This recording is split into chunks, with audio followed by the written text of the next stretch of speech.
Good morning. A couple things to get out of the way before I start. It's worth noting that Dr. Welby, Dr. Land, and Dr. Fukata are my bosses. So it is very important that you at least pretend to be enthusiastic about what I'm talking about today. I would appreciate that. Secondly, I am in fact IEEE staff. I work for you in Washington, D.C. And what that means is that you should feel no need to be nice to me. If you have questions, if I'm saying something that doesn't make any sense, or you want to challenge something I'm about to say, please just do so. Because I already have the privilege of working for all of you. And that makes this all worthwhile. So please, this is your event, your conference. Interrupt me if you feel the need to do so. I want to extend my thanks to the ICCE and the CTS teams for putting this all together. Conferences like this require an enormous amount of effort from a group of volunteers who get nothing more out of this than the satisfaction of pulling it off, and of course first crack at the donuts, which is important. But it's an enormous amount of time and energy that they give to this conference, and we are very grateful at IEEE, and I'm personally grateful for all the work that they've done. Now, as you just heard, I am the Director of Government Relations for IEEE USA in Washington, D.C. IEEE USA is the piece of IEEE that represents IEEE members in the United States, not American IEEE members in the US. My particular role is as your lobbyist. I am in fact a professional lobbyist. I have been most of my career. Myself and my team in Washington are the eyes, ears, and voice of technology professionals in Washington, D.C., where we try to educate politicians about what it is that you do, help you understand what it is that they're doing, and hopefully get you all together to do good stuff.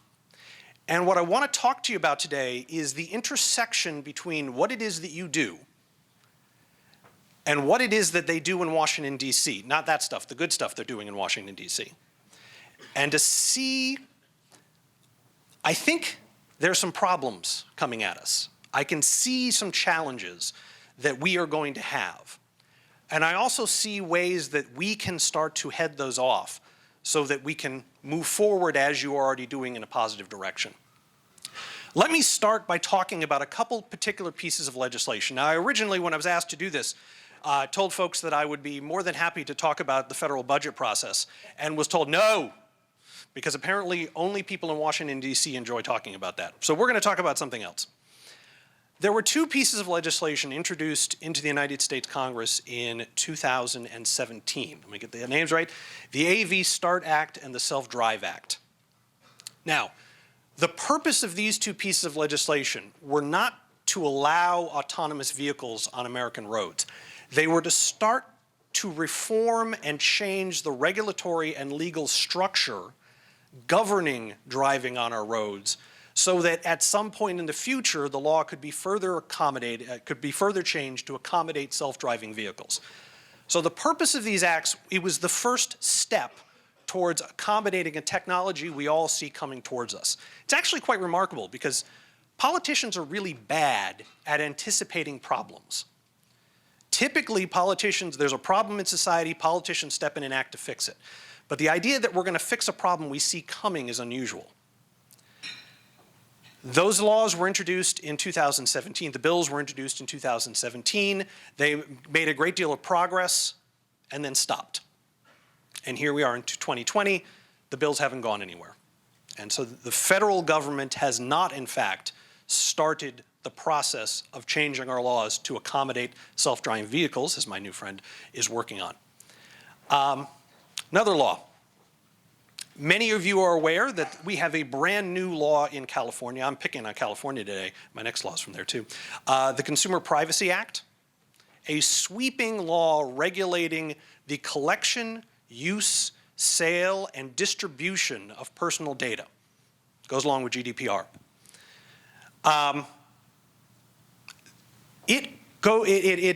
There's about 17, 18, depending on how you count, other states in the country that have some laws regulating the use of private data. They are, of course, not the same. Now, typically this is okay. The United States and many other countries have a federal system of government, which means the federal government deal with some things, the states deal with some things, and local governments deal with some things. And usually, when there's a new technology coming along, it is perfectly acceptable for states to do different things. We see which ones get it right, and then the other states copy it. It's a good system, except in this case, where the idea that multiple states are going to have entirely different standards for the collection and use of data in the wireless global world that we live in simply doesn't work very well. The United States Congress, IEEE has been working on this for a while. The United States Congress has tried to implement or to create or even to draft a national data privacy law and have failed, which is a problem. For those of you who deal in technologies or companies or industries that use personal data, you can't accommodate 50 different states. And without a federal law, we're going to have difficulty, and so far Congress has been proven entirely incapable of doing it. Last law. How many folks here are from California? We have Californians? California has a brand new, bright, shiny law called AB 5. Familiar with it? Yep, people have heard about it. AB 5 is it's an attempt by legislators in Sacramento to deal with the gig economy. Uber and Lyft and Grubhub and all those companies have kind of created a new class of employment that doesn't really fit well under existing employment law in the United States. So California was going to solve it. They introduced this law to redefine the relationship between an independent contractor and an employer, a hiring entity. Okay, all good. In the process, they may have banned IT consulting in California, which could, in theory, nobody's really knows because the law is kind of vague, but it may cost 10,000 IEEE members their livelihood and 100,000 IT professionals in California their livelihood. Maybe.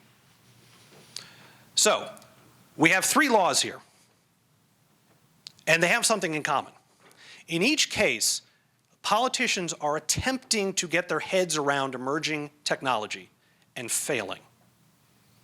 And that's a problem. Because no matter what you do and what you're working on, the technology you're working on, it's going to impact the political world, or they're going to impact you one way or another. And so we need to get this stuff right. Now, technological change is nothing new, of course. The history of humanity over the last 200, 400, whatever you want to say, years, can be mapped out in terms of innovation and emerging technologies. Society, how we live, our livelihoods, our well-being, is defined in large part by the technology of our times. So the fact that we're going through an era of technological change is not only not unusual, it is in fact standard over the last several hundred years. You think back to the changes from the Industrial Revolution, the introduction to electricity, the car, the computer. All of those were fundamental changes, or created fundamental changes in how society operates. And so we are now, I think, starting to enter a new period of unique change when you have autonomous systems, ubiquitous Wi-Fi, ubiquitous technologies, cell phones, things like that, are changing society and changing how we as human beings interact with each other, live, play, work in unique ways. All very interesting. I think, however, each big technological change is unique, but there are some things about the technologies you all are working on that are especially unique in perhaps troubling ways in terms of how the political system will react to what you're doing. A couple of these that I think are important to note. First of all, the speed of technological change is accelerating. That is not all that interesting because that's been true for the last 200 years. The problem is the speed of the political system is not accelerating.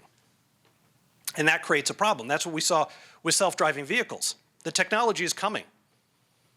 The politicians are not moving. And until the politicians move, we're not going to have self-driving cars on the road because it's not legal.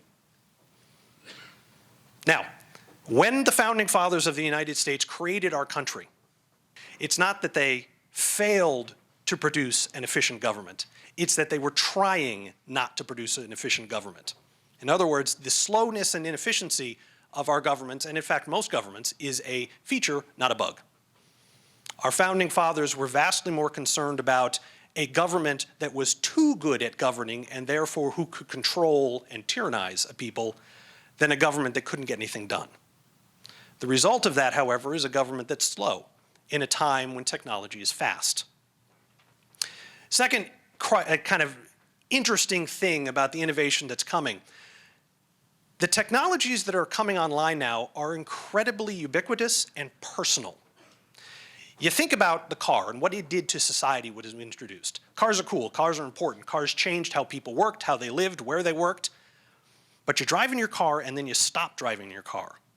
And then you go away from the car and the car just sits there. It's no longer part of your immediate existence. Well, anybody have kids, with one of these? My 15-year-old son would rather lose his arm than lose his phone.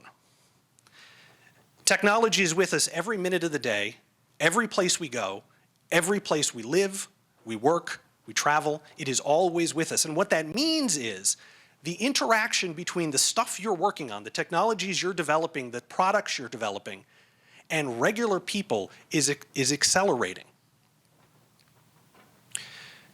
It used to be that when technology created problems, it created problems for a piece of people's lives. Now, when technology causes a problem, it creates problems for the entirety of their lives, which creates some issues for us. Last thing,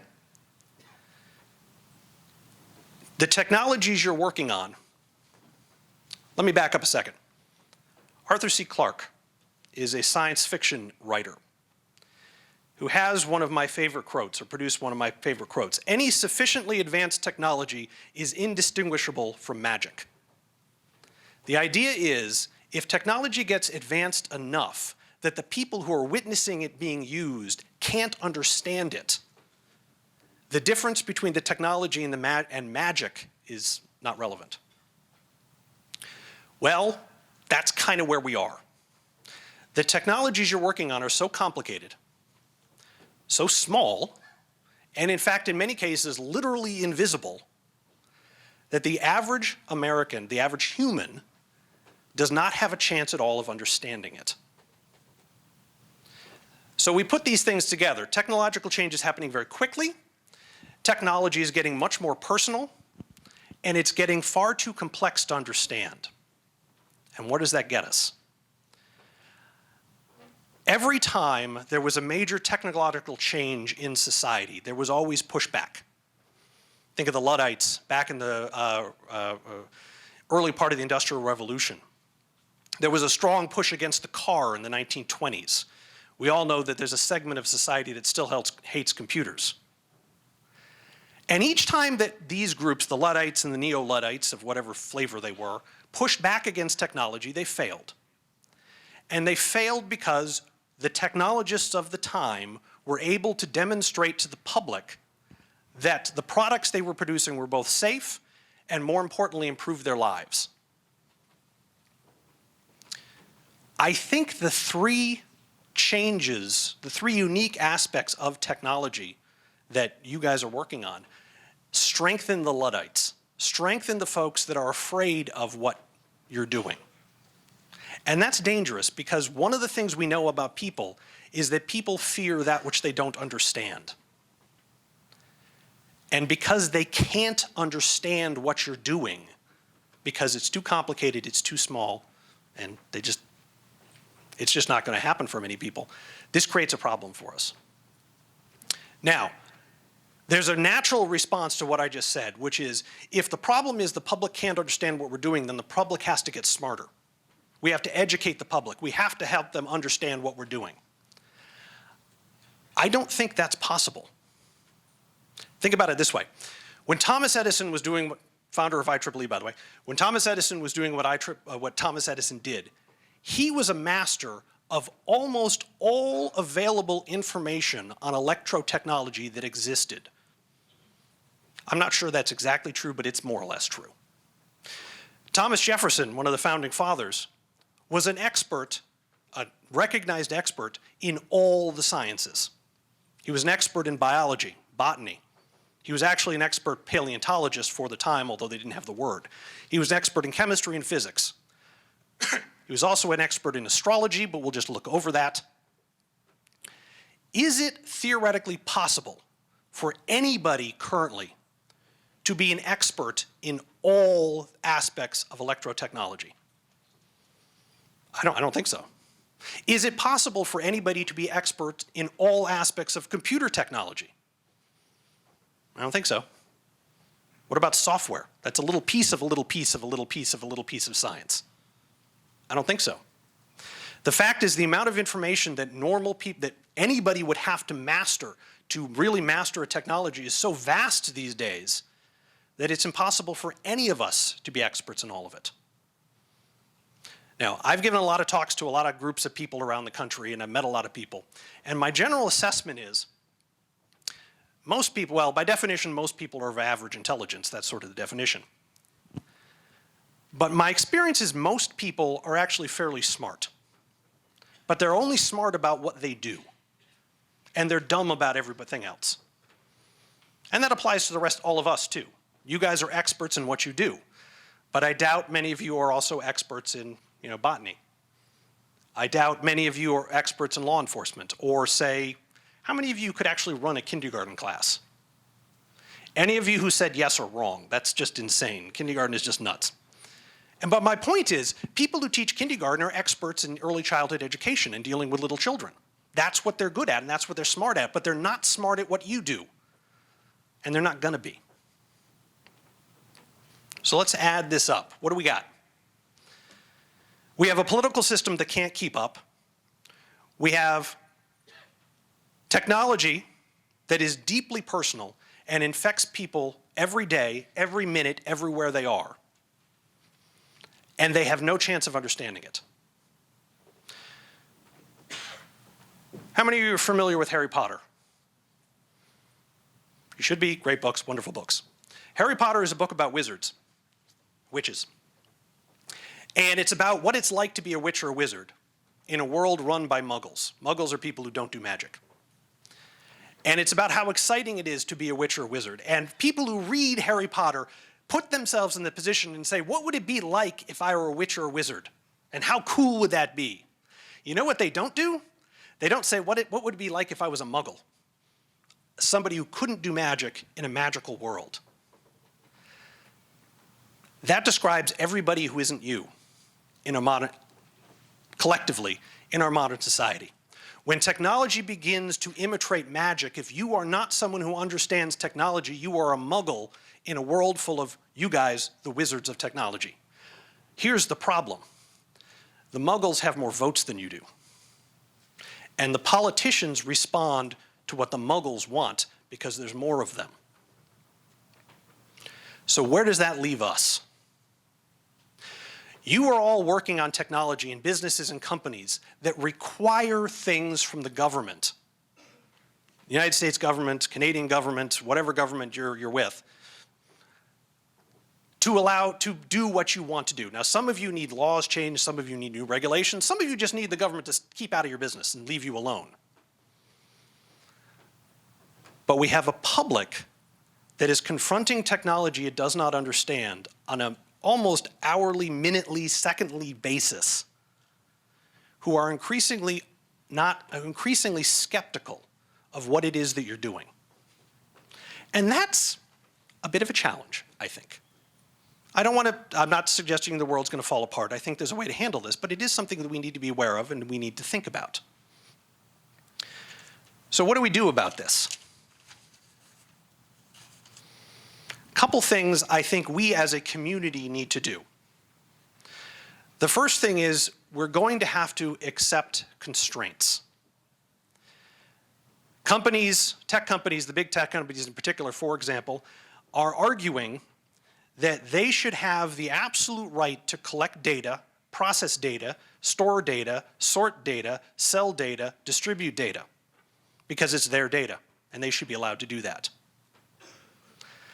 That doesn't strike me as particularly viable in the long run. The public is going to have a problem with that. Now, The response that we're getting currently from a lot of folks is, trust us. We're the smart folks.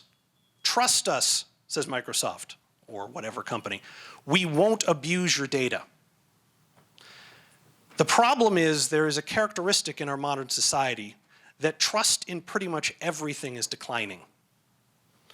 The American public, and I'm pretty sure this is a worldwide phenomena, is increasingly mistrustful of institutions, of the government, of companies, of religions, and of experts.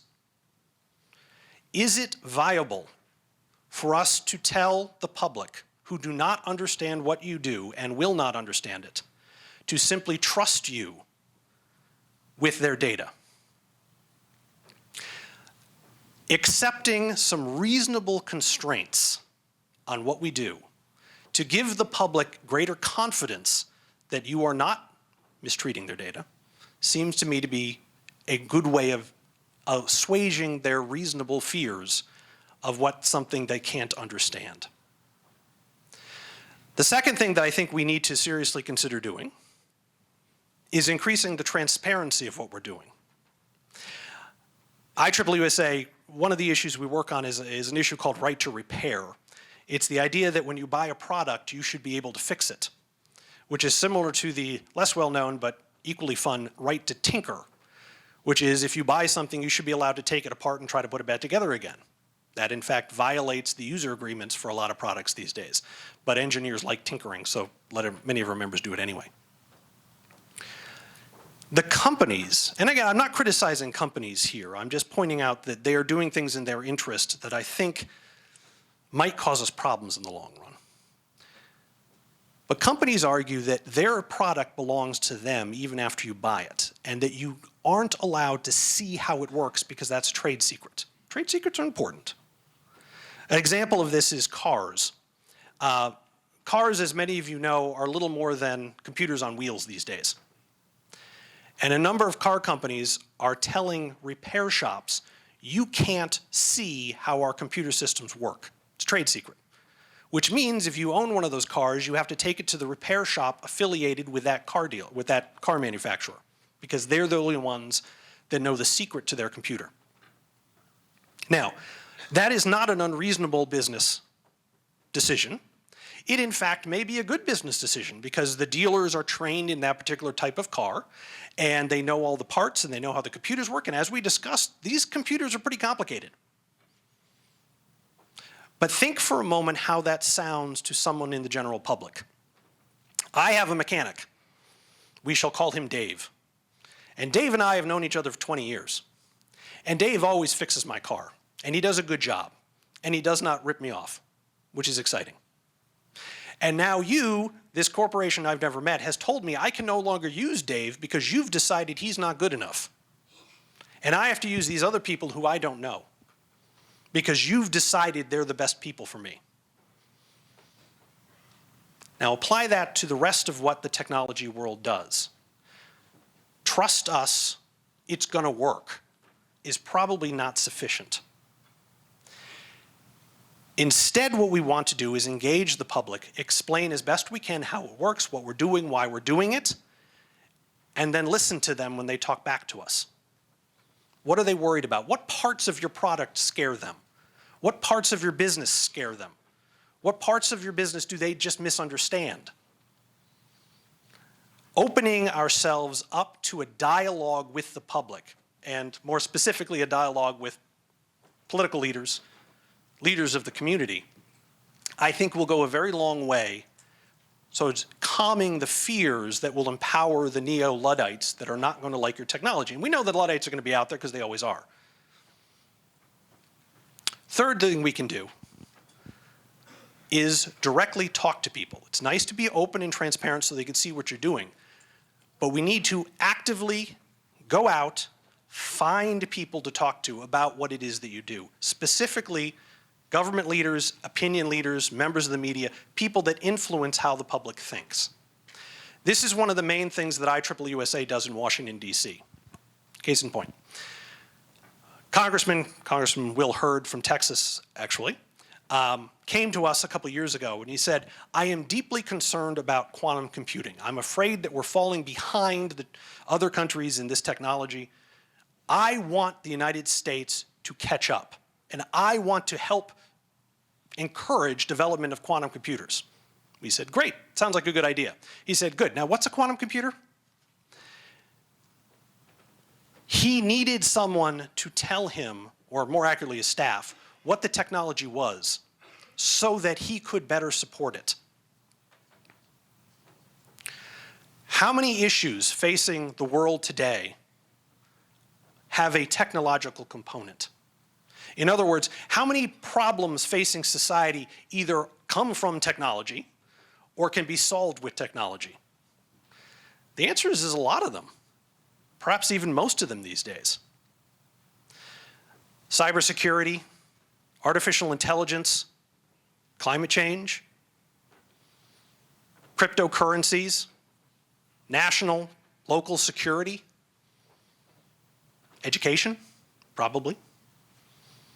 All of these things, and dozens of other issues, require an understanding of technology to solve them. And very few of our political leaders have that. Here in Nevada, one of your senators, Senator Rosen, actually has a background in computer programming, which is cool, but most don't.